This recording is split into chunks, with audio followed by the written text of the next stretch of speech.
यज्ञ के बारे में हमारा एक ब्राह्मण ग्रंथ है, तुमने सुना होगा, शतपथ ब्राह्मण, सुना है ना।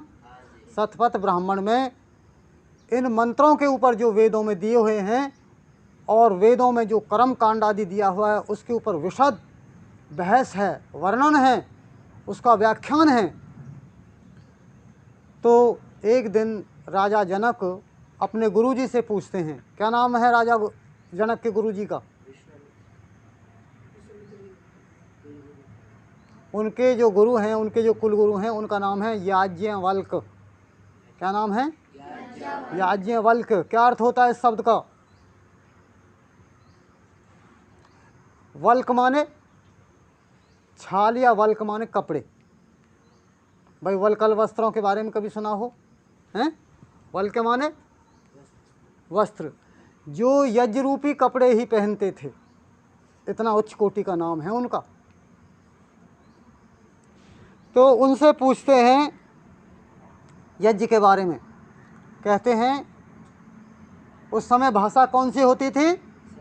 संस्कृत। तो संस्कृत में उन्होंने पूछा, हे याज्ञवल्क्य तुम अग्निहोत्रम वेत्था, कि याज्ञवल्क्य तुम अग्निहोत्र को जानते हो, उसकी क्या विधि है, उसके लिए क्या पदार्थ हैं, कैसे करना चाहिए, कौन से मंत्रों का विनियोग करना चाहिए, ये सारी बातों का वर्णन हमें इन ग्रंथों में मिलता है। उन्होंने कहा वेदमी राजन। याज्ञवल्क्य ने क्या उत्तर दिया? क्या अर्थ होता है? हे राजन मैं जानता हूँ। बोले किमिति? फिर पूछा उनसे किमिति, क्या है उसकी प्रक्रिया? बोले पयवेति, जो गऊ का ताज़ा धारोष्ण दूध होता है ना, यज्ञ करने के लिए सबसे उत्तम सामग्री वही होती है, उसी से यज्ञ करना चाहिए। राजा जनक सोचने लगे ये तो बहुत अच्छा बताया, लेकिन हमेशा दूध उपलब्ध नहीं होता, होता ना भाई ऐसा। गऊ कई बार दूध नहीं देती है समय पर, हैं, और दूध देना बंद भी कर देती है जब उसका बच्चा बड़ा हो जाता है। तो एक बात और बीच में कह दूं, मनु जी महाराज ने एक व्यवस्था दी है, तो उसको समझने के लिए ये बात मैं आप लोगों को बता रहा हूँ। गाय का 3 अवस्थाओं में दूध नहीं काढ़ना चाहिए। एक तो जब तक वो 10 दिन की नहीं हो जाए, 10 दिन तक पूरा दूध बच्चे को पिलाना चाहिए, गऊ के बच्चे को, चाहे बछड़ी है या बछड़ा।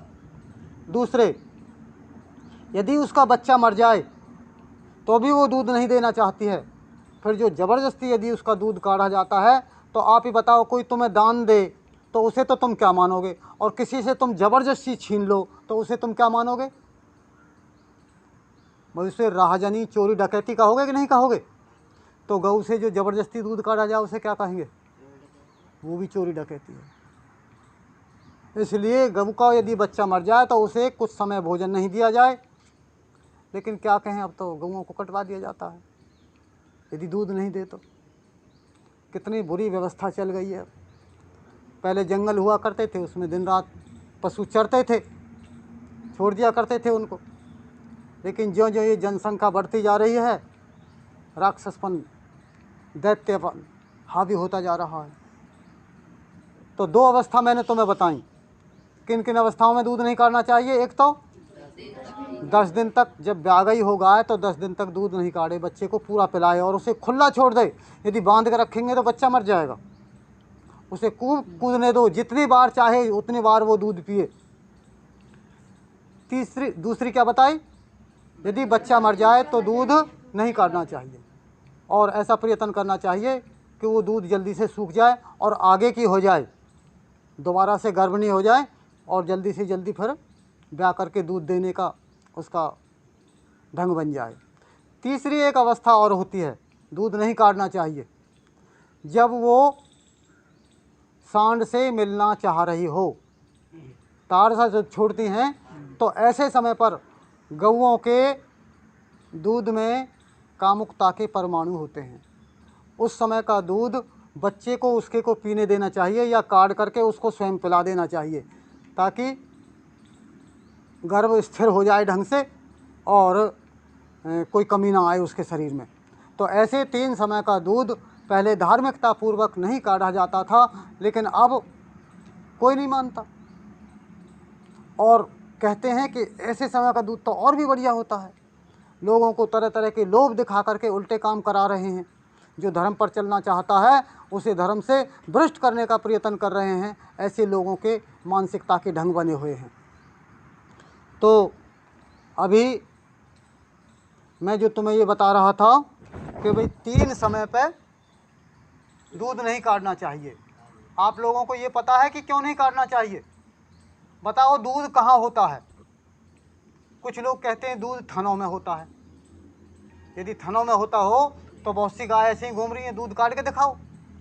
कुछ कहते हैं भाई दूध मुंह में होता है। जितना बढ़िया भोजन खिलाओगे गऊ को, चारा खिलाओगे तो उतना ही बढ़िया वो दूध देगी। दूध बढ़िया तो हो जाएगा, लेकिन क्या हर समय दूध दे सकेगी वो? कितना बढ़िया खाना खिलाओ। तो फिर दूध कहाँ होता है? हैं? सुनो, दूध होता है वात्सल्य में। किस में होता है? जब उसके हृदय में अपने बछड़े के प्रति वात्सल्यता का प्यार उमड़ता है तो हृदय में अपने आप दूध का प्रवाह चालू हो जाता है। ये परमात्मा की देन है।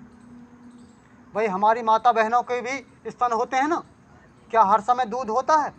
कब दूध होता है?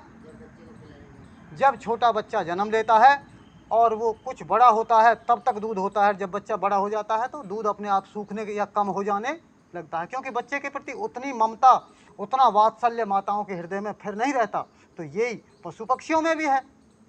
जो पशु दूध देते हैं, चमगादड़ भी देने वाला होता है दूध, है ना।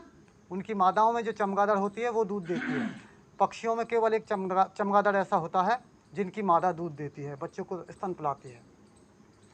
तो ये बात मैंने आप लोगों को इसलिए बताई है कि हमारी मनुस्मृति में इस बात का विधान है, इस बात को भी समझें।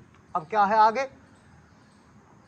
उन्होंने पूछा, यदि पयांसी न शिव, यदि हर समय पे हमें दूध उपलब्ध नहीं हो तो यज्ञ करें या ना करें?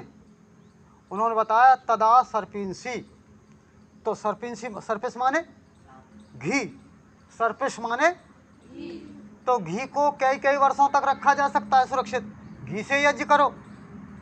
फिर पूछा, यदि सर्पिंसी ने शिव, कि भाई कई बार ऐसा होता है घी भी समाप्त हो जाता है, घी हमारे पास नहीं हो तो यज्ञ करें या ना करें? हैं?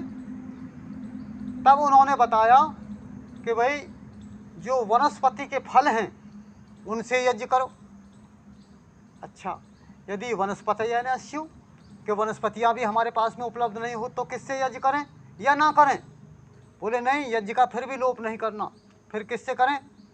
कि जो हमारे पास व्रीहि यव आदि हैं, क्या जौ चावल आदि और जो हमारे अन्न हैं, उन अन्नों से पाक बना करके, इसलिए सामान्य प्रकरण में स्वामी जी महाराज ने दिया है गृह्य सूत्रों का उदाहरण दे करके कि लड्डू, मोदक, हलवा, खिचड़ी, चिरू, पुरोडास, ऐसी चीज़ों को बना करके उनसे यज्ञ करना चाहिए जिन्हें खाया जा सके।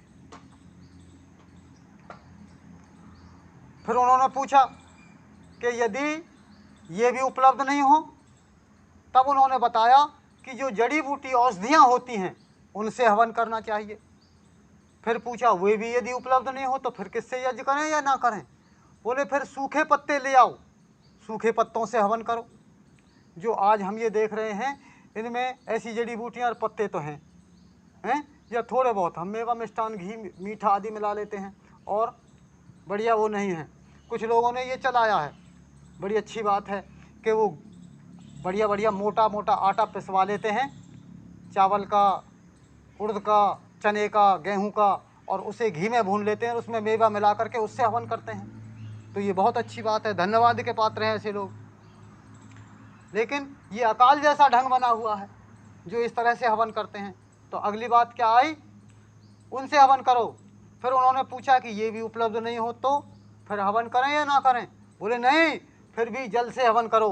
तेज अग्नि जलाओ और थोड़ा जल चम्मच में लेकर उसी से मंत्र बोलकर स्वाहा करते हुए हवन करो। फिर पूछा, यदि जलानी ने शिव, कि जल भी हमारे पास उपलब्ध नहीं हो तो फिर यज्ञ करें या ना करें?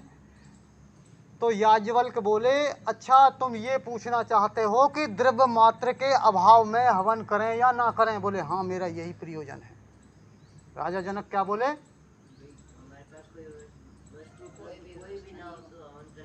तो फिर भी हम हवन करें या ना करें?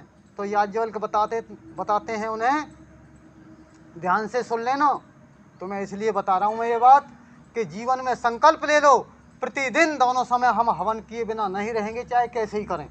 यदि और कुछ हमारे पास उपलब्ध नहीं है तो हम इस तरह से अवश्य हवन करेंगे। तो उन्होंने बताया कि दो प्रकार के व्यक्ति, अब तो सृष्टि चल रही है, जब प्रलय हो जाती है तब भी हवन करते हैं। वो प्रलय में भी दो प्रकार के व्यक्ति हवन करते हैं। कौन कौन से? एक तो मुक्त पुरुष, कौन से? और दूसरे सिद्ध पुरुष। जो सिद्ध पुरुष होते हैं वो शरीर छोड़ करके और जीवात्मा के द्वारा ही ऐसे ही स्वतंत्र विचरण करते हैं, जब चाहे शरीर धारण कर लेते हैं। उनको क्या कहा जाता है? सिद्ध पुरुष। उनको मुक्ति प्राप्त नहीं होती है किसी कारण से, जब मुक्ति होती है तो मुक्त भी हो जाते हैं। तो बोले फिर वो कैसे हवन करते हैं जब सृष्टि भी नहीं होती? तो श्रद्धा करो कि हमारे सामने, जैसे ये पौराणिक लोग कहते हैं कि माने तो देव, नहीं तो भीत का लेव तो है ही है। वहाँ तो मानने के लिए तैयार हैं, लेकिन जो वैदिक कर्मकांड है उसके लिए तैयार नहीं है। तो क्या श्रद्धा करनी चाहिए कि हमारे सामने हवन कुंड है, अग्नि जल रही है, समिधाएं उनमें प्रज्वलित हो रही हैं, और मंत्र बोलें और सत्य रूप मंत्रों की स्वाहा बोल करके आहुति देते जाएं, ताकि हमारा मंत्र पाठ हो जाए और हमारा हवन पूरा हो जाए। इस तरह भी हवन को पूरा किया जा सकता है। समझ में आई बात? नहीं आई? श्रद्धा में सत्य की आहुति लगाएं।